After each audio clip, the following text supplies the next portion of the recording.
You are watching the Brands of Promise 2016 Awards with myself, Mike Morales of San Antonio. That gentleman over there is Alex Perez in Southern California.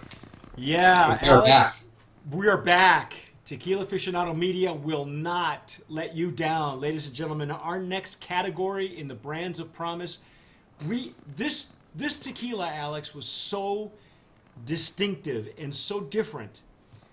Again, one of those brands that went through hell and high water to get to us, that we had to give it its own category because we couldn't lump it into anything else that we were currently had in our in the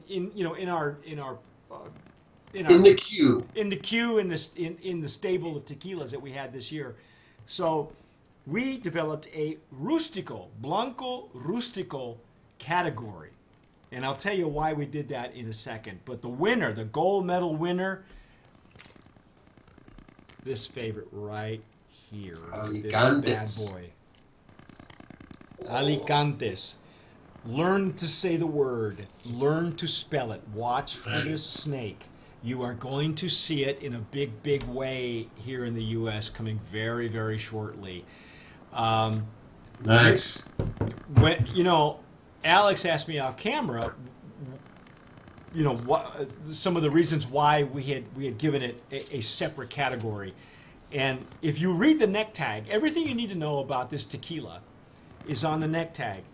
They use, of course, estate-grown agave, single estate-grown blue agave from Matitan, which we know now is the cradle of tequila distillation that existed before the Spaniards, before the conquest. Now, their version is to bring the original tequila taste made with traditional methods such as, wait till you hear this, volcanic rock oven, not brick, which is technically some of the more well-known tequilas like Herradura, the original Herradura, or some of the other ones like El Tesoro de Don Felipe would use brick ovens or mamposteria, like they would call it. They don't. They use volcanic rock ovens. Mill with presses, which they call a trapiche. So it's not necessarily a taona. And then they use natural fermentation with the fibers.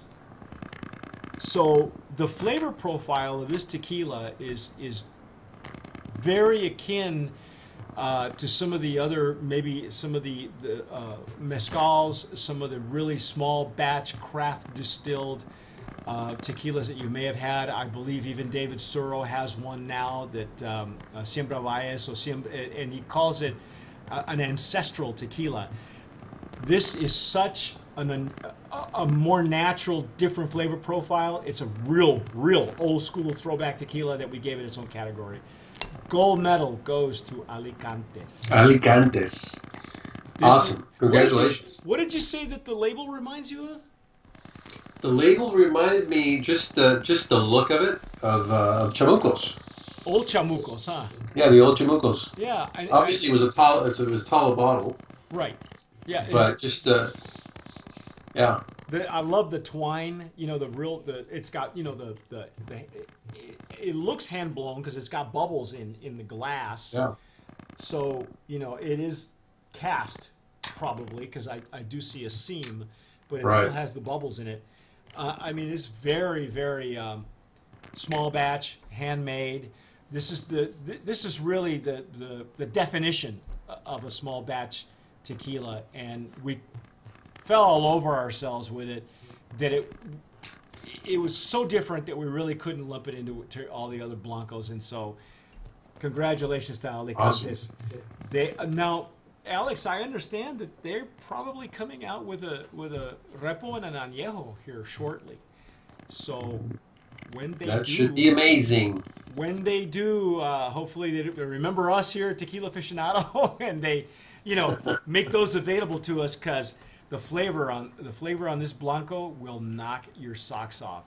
very not what you're used to, okay, but it kind of gives you an idea of what it may have been like in the real old days before a denomination of origin, before the rules and regulations and all that stuff, just when people made it for themselves and for family. Right here, Alicantes. So congratulations to them. They win our gold medal. Stay tuned with us, with Alex and myself. We'll be back on the 2016 Brands of Promise Awards with our next category coming very, very shortly.